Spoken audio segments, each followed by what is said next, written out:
Good afternoon, everyone. Welcome to today's webinar on getting your business and your people ready for the return to the office.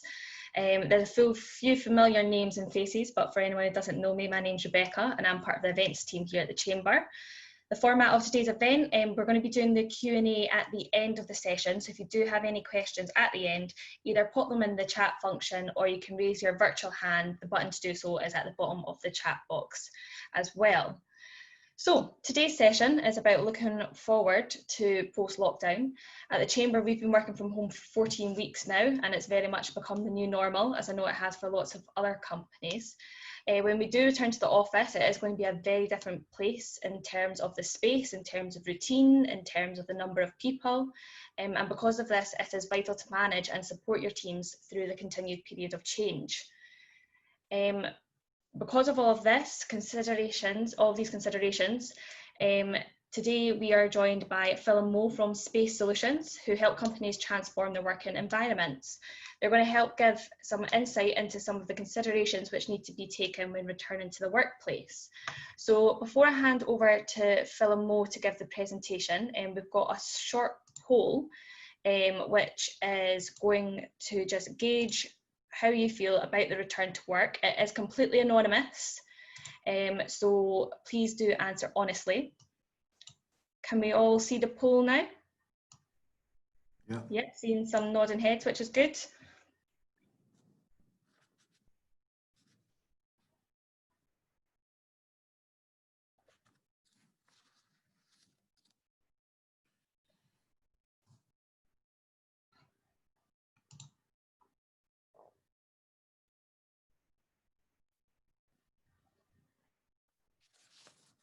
We're just a couple more seconds for anyone else that needs to input.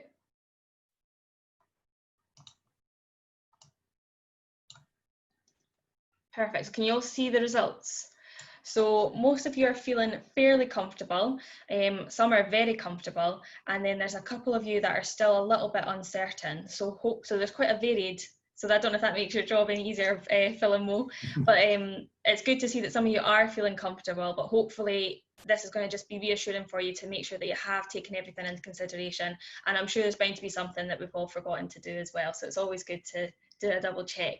So without further ado, what I'm going to do is I'm going to share my screen and pass over to Phil. Let me just check that you can all see the slides? Fab. Yeah.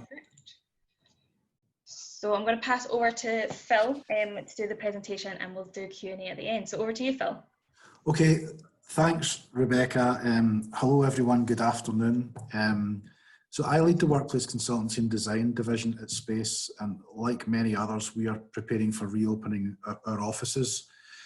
Currently, it looks like this is going to be possible in the middle of July, and in line with relaxation phase 3 of the Scottish Government route map. Next slide, please, Rebecca. So at Space, we formed our own return to office group. Mo and I are both on that with the aim of preparing the place for the people and preparing the people for the place.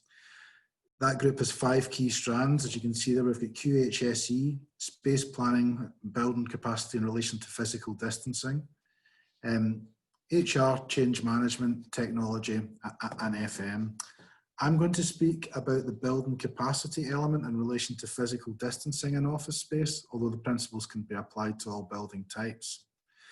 We're currently advising a number of clients on this, and I'll run you through an example of the implications. You'll all have seen, I'm certain, the HM government guidance document, Working Safely During COVID-19 in Offices and Contact Centres, and be familiar with the Scottish Government COVID-19 route map I referred to earlier, where non-essential offices can be reopened within phase 3. Within phase 3, the advice is still to work from home if you can, but if you need to work from office, you should apply 2-metre physical distancing guidelines. You'll also have seen much debate, even today, around this guideline, some momentum to decrease it to 1 metre. And advice today is that there's going to be a bit more clarity on that, published in Scotland in the 2nd of July. Next slide, please, Rebecca. So this is an example of an office common entrance space for a client that we're looking at. This is an office that has some public access to it with an element of security screening. So firstly, a one-way system has been reduced for people movement. Separate entrance and exit doors with the door opening function having been converted to automatic to reduce physical contact points. The stair, we don't have the luxury of an up stair and a down stair, so the stair needs to be used for both up and down, and we've got a keep left one-way system introduced here and denoted by signage. Floor signage has been used in the lobby area for people to queue, currently 2 meters apart. We're starting to use signage that doesn't actually note the distance in the anticipation that things may change, however, to keep in compliance with current guidelines. And as for people queuing and awaiting security screening, there's some debate currently about whether that might need to be extended into the street because of, you know, potential busy periods and people waiting to enter the building. This client has elected to take the temperature of visitors. We're seeing a bit of a mixed uptake on that, as there's some question as to how effective it is in discovering if someone is affected with COVID-19, but this client has elected that they will certainly start off by doing it. This building has 6 stories and 3 lifts, and the landlord is asking anyone travelling up to as far as 2nd floor to use the stairs, and beyond that is 1 person in a lift at a time. Hand sanitizer have been installed at key touch points in the buildings, and cleaning regimes have been amended for more frequent and targeted cleaning of these areas. And the requirements for physical distancing is reducing capacity of WCs, with many having to revert to a 1 in, 1 out system. Next slide, please.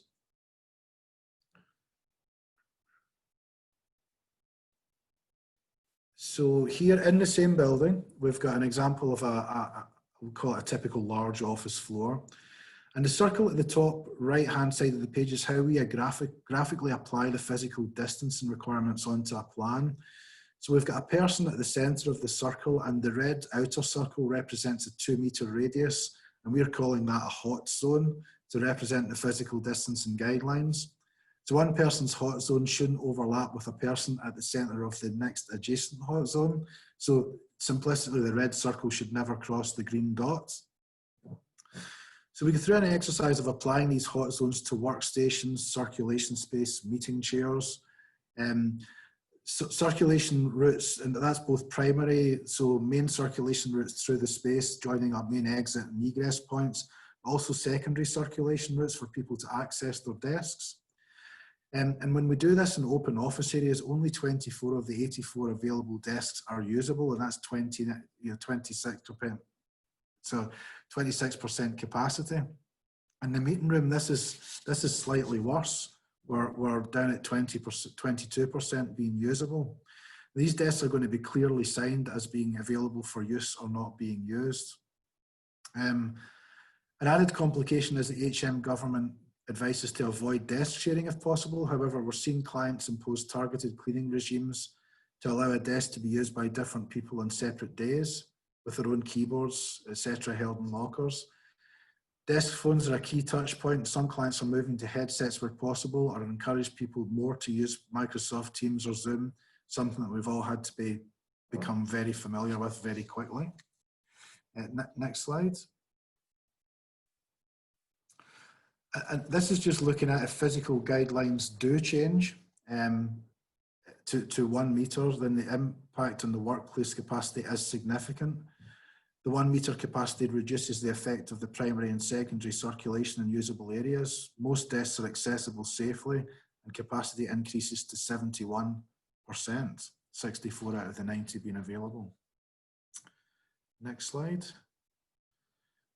Looking at a large meeting room example, applying the 2 metre physical guidelines to the existing layout reduces the usable capacity to 12.5%. So it really hits high density areas like this quite badly. But we've shown that at the bottom with some minor tweaks to the space planning, you're able to double the capacity of the room. But even here, we're having to say to people it's a sequenced access and egress. So it's last person into the room is the first person out, and it follows on from that, just to maximise the capacity and not compromise social distancing. It seems obvious, but the higher the occupation density of a space, the greater the effect of physical distancing. And we're seeing this especially in schools, high density assembly halls, fixed seating. You can be down at 8% capacity. High density classrooms are similarly affected, but however, in recent years, there's been a move to more flexible teaching spaces, reconfigurable furniture. So within these spaces, there are opportunities to increase capacity simply by reconfiguring seating. Next slide. And this again is the same room, but looking at the possible 1 meter distancing. Applying the same principle of sequence access and egress, we can get to 50% capacity on the meeting room chairs without making any layout alterations to that space. So even with the 1 meter, it's still, you know, it's still significant reduction in capacity for these spaces. Next slide. So this is just a few summary points here. You know, we're seeing clients, especially clients with multiple buildings, defining and standardising access, egress and circulation, and illustrating that with signage.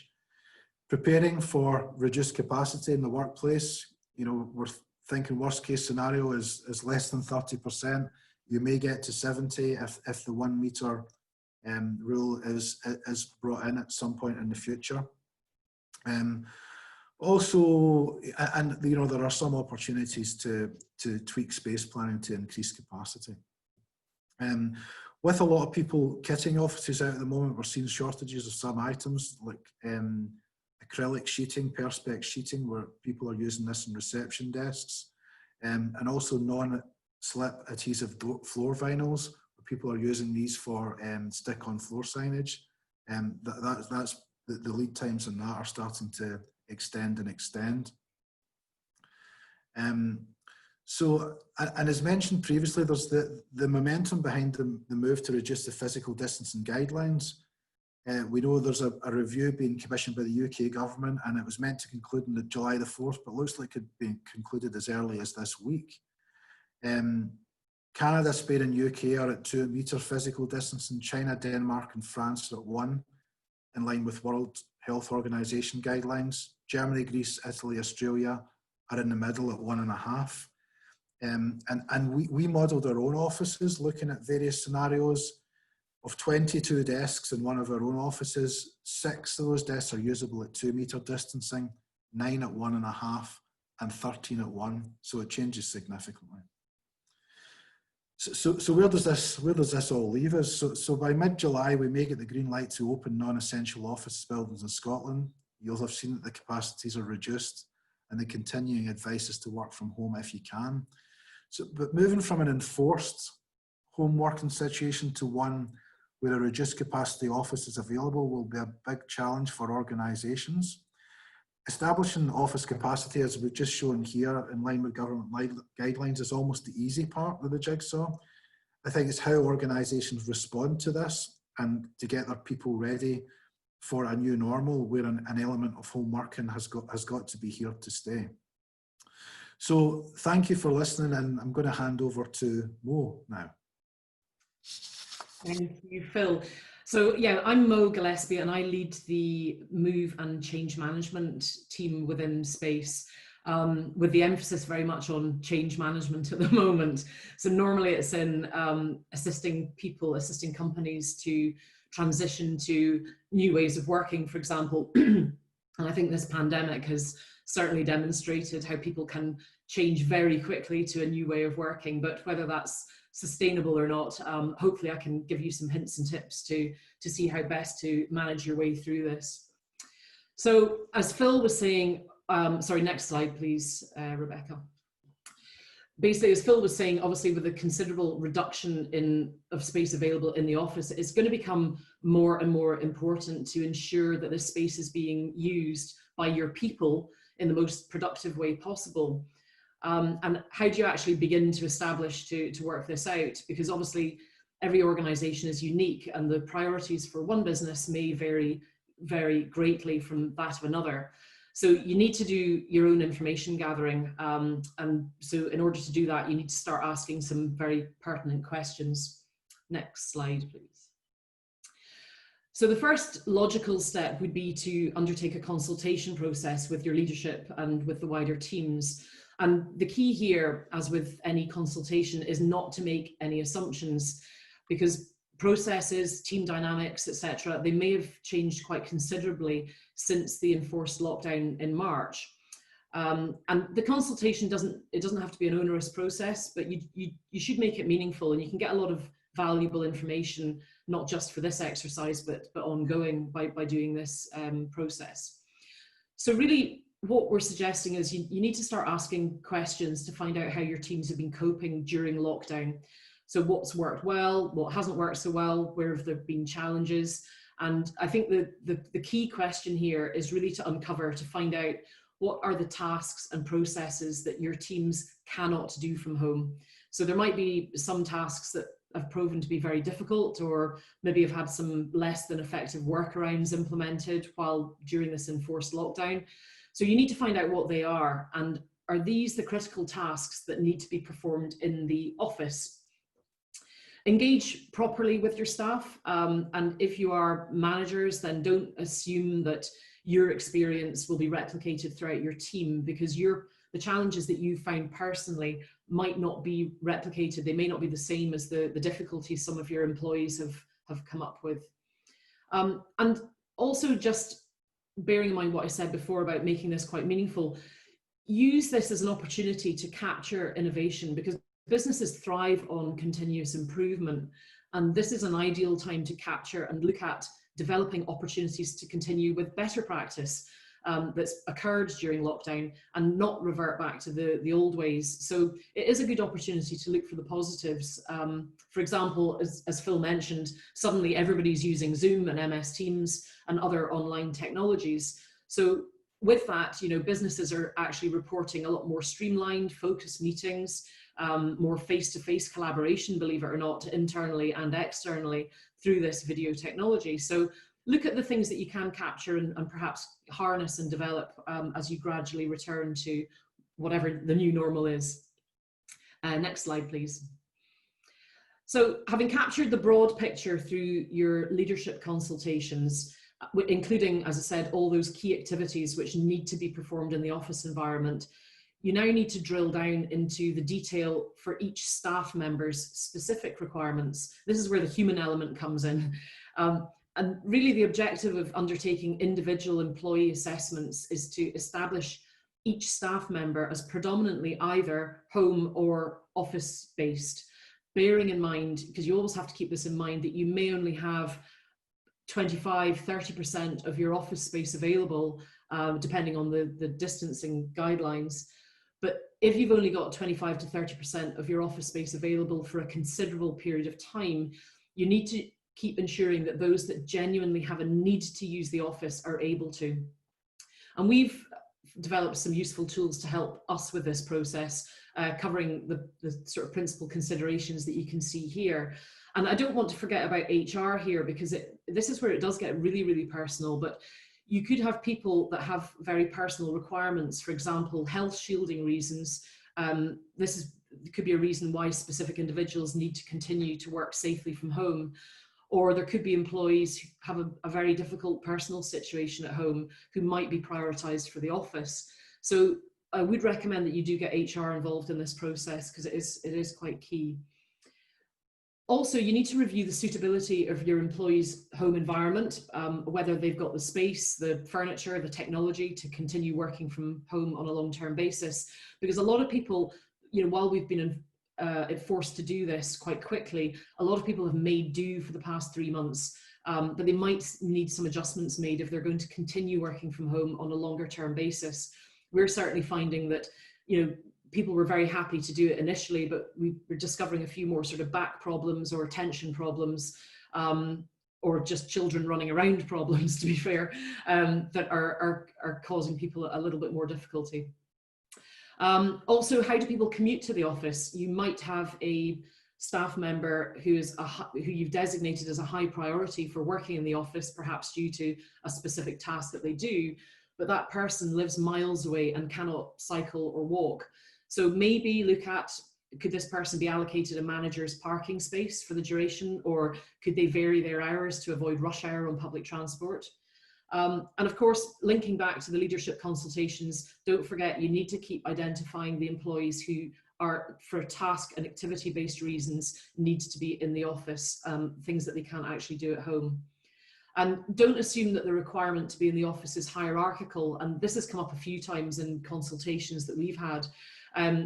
If you can imagine like a higher paid senior manager with plenty of space and privacy at home versus a young graduate, maybe flat sharing with 3 other people, all competing for space and working on their beds, which of those people do you think has more need to come back to the office?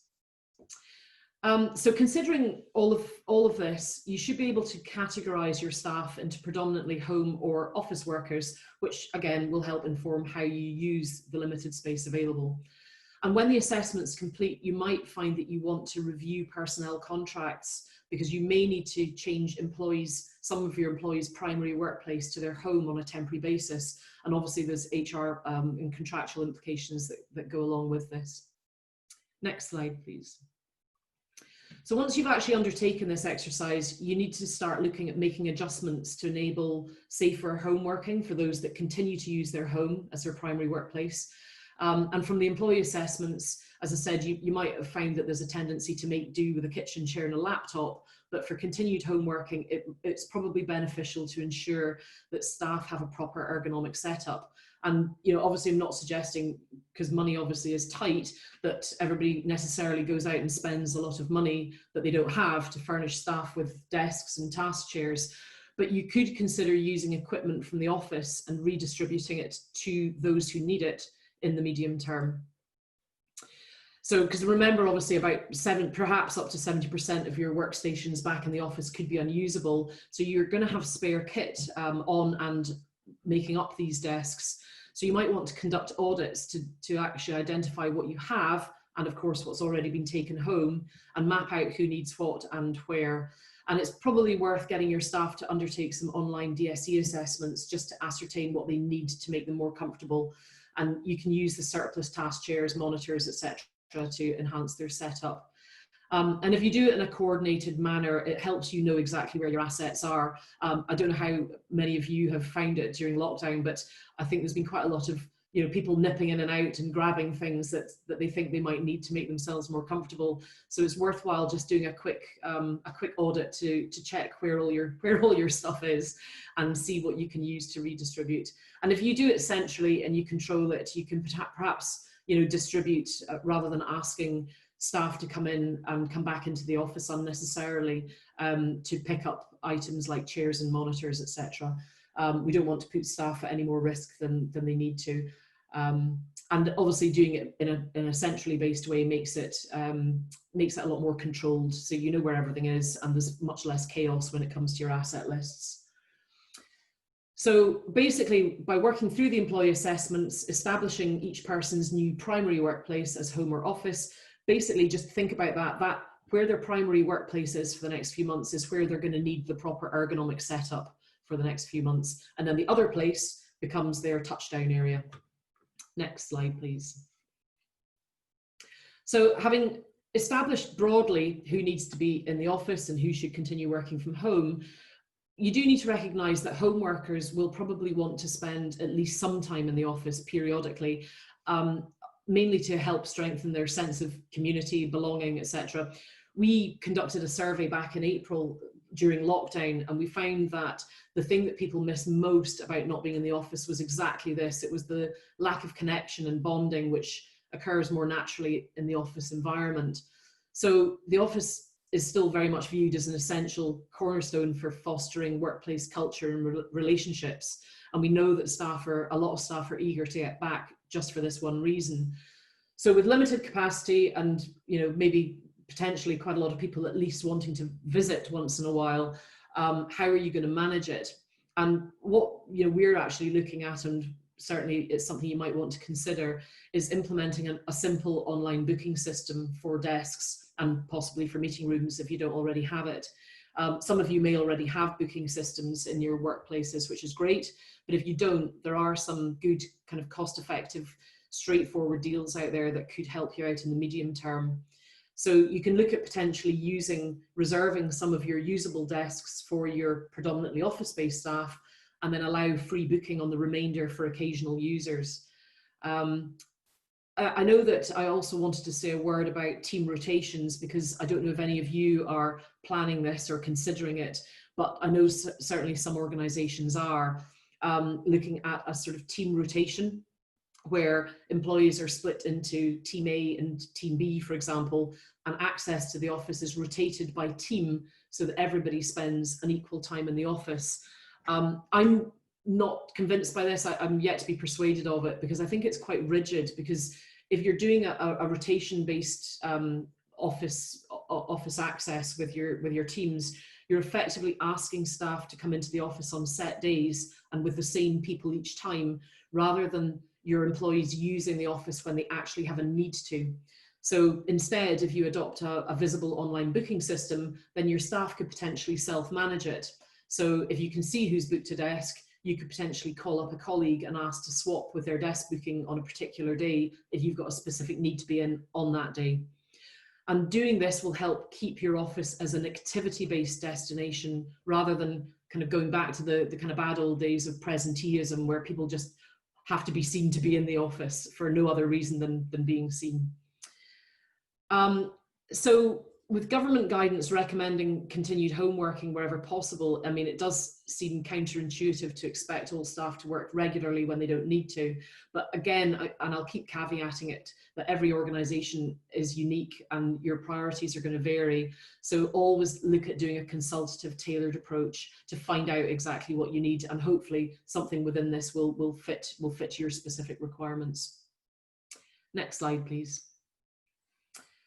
Okay, so once you've actually determined the detail and your kind of post-lockdown operating model for your business has been established, you need to then start focusing really quite heavily on communication.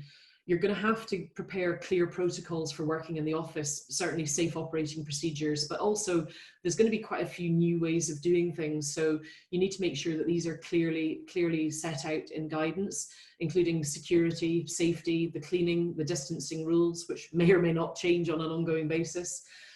They need to include clear messaging about use of meeting rooms. Phil mentioned already about having to, the access and egress into meeting rooms is something that might not, people might not think about, but having to do it in a specific way will be very important if the distancing guidelines are to be adhered to. Visitor policies, are you actually going to allow visitors to your workplace, or are you going to continue to communicate with them remotely? And you also need to obviously have specific COVID-related emergency procedures incorporated into those protocols. Also include home working protocols. You probably need to formalize those as well, and include a focus on lone working and the safety, wellness, and connectivity with the rest of the workplace as well. Coming from a sort of change management background, I'm always championing clear communications, and I think particularly in this health crisis, regular staff communications are really, really important. There might be a few people, maybe yourselves included, in your organisation who've been completely immersed in this return to office planning, but much of your workforce might be feeling a bit isolated, might be hungry for information. So don't forget to communicate often, and even if there's not much more to say, just let people know that you're working on the measures. And don't forget to include your staff that are on furlough.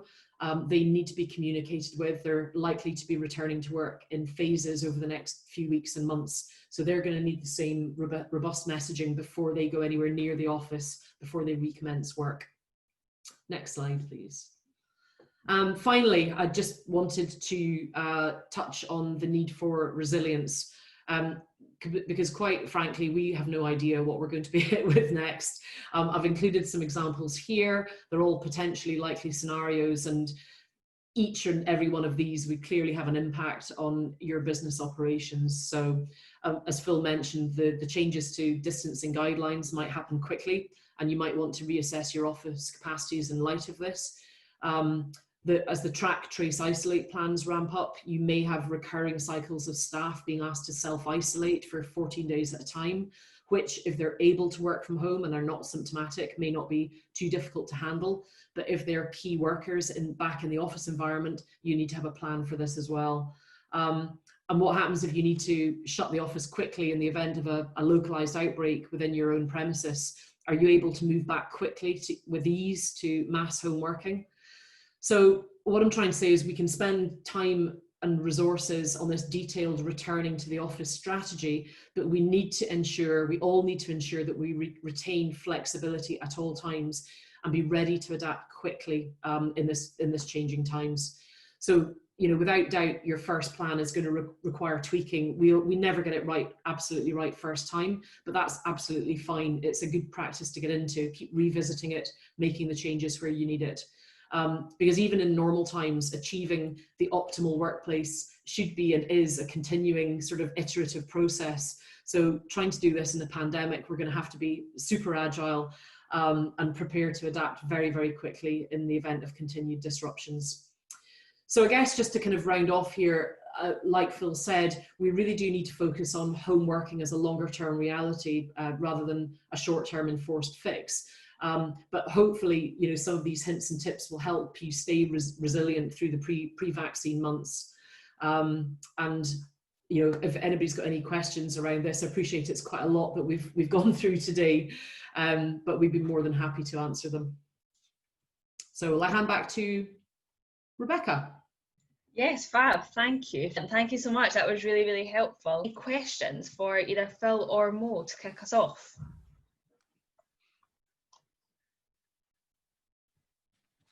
No?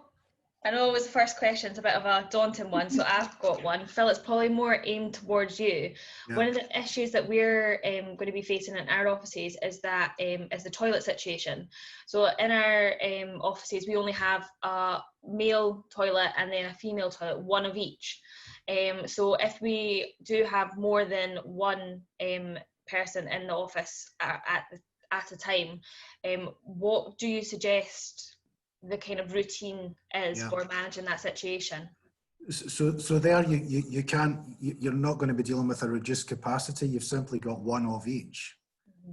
You know, so then it comes down to hygiene. You know, we're looking at, you know, in any kind of shared space, we're actually getting to the point where we're saying to people that it's the responsibility to clean an area before and after using. So, you know, and that would include meeting room spaces and whatnot. As well as that, we would want to see, and you may have this already, a kind of occupied or vacant type of sign. And okay, that's a touch point, but you would likely have hand sanitizer on hand locally to deal with that. We have seen people are really keen on this idea of having a small traffic cone type thing in front of the WC door, and basically to kick it away from the door if it's vacant, or put it in front of the door if it's in use. And that's more probably about multi-occupancy toilets. But I worry that, you know, that sounds like a nice idea. I can see someone tripping over that and giving us, you know, an even bigger problem. So yeah, I'm afraid it's really just about routine hygiene and drumming it into people in a bit of trust. Thank you. So another question that we've had that kind of leads on from that is the same question for kitchen, microwaves, fridges, kettles, that type of thing. What do you suggest for areas that basically multiple people are going to be using that you can't really avoid?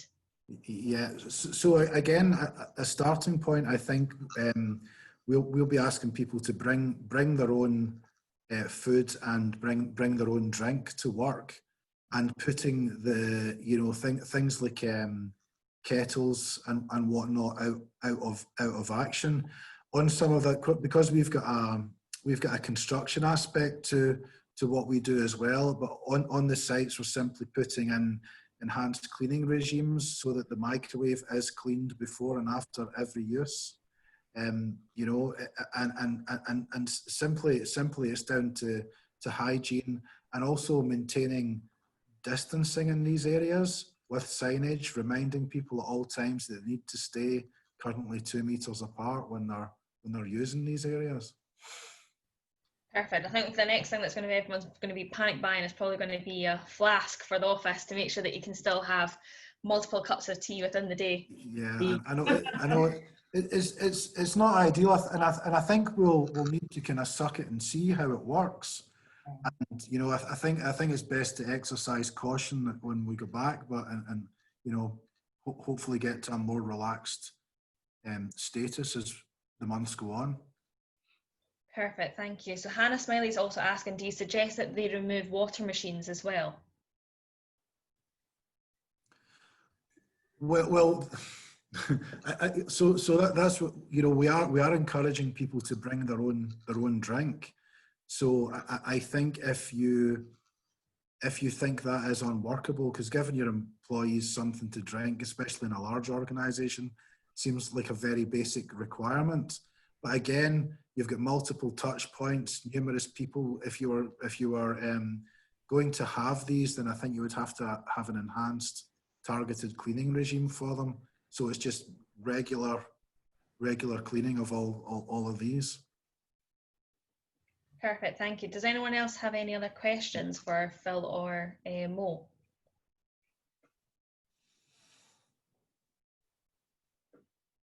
Yes, Richard. I'll just unmute you. There you go. Hi, I was just curious that there seems to be a general appetite to get back to work, but I was wondering about the potential for encountering staff that simply don't want to go back because they don't feel safe. There was a small percentage of the group today were unsure or very cautious about it. And you could have yourself in a situation where the member of staff is a priority, that they be in the office because of the job they do, but they're petrified to do so. I don't know if HR or employment law has taken this into consideration about what steps you can take. I think, you know, obviously the first place to start will be it's reassurance. You know, if you can demonstrate as an organisation that you are doing absolutely everything by the government guidance, putting all this safety mechanisms in place, and you know, basically going through the process, then you know, there should, and if that employee can get to work safely as well. I think that's another big one, because there's the worry about using public transport. So if the employee can get to work safely and the workplace has been deemed from your risk assessments and reorganization deemed a safe workplace, then I think it's consultation and guidance with that staff member to reassure them. And then if it goes on from there, then, you know, maybe there's something else underlying that needs to be addressed. Perfect, thank you. Does anyone else have any other questions?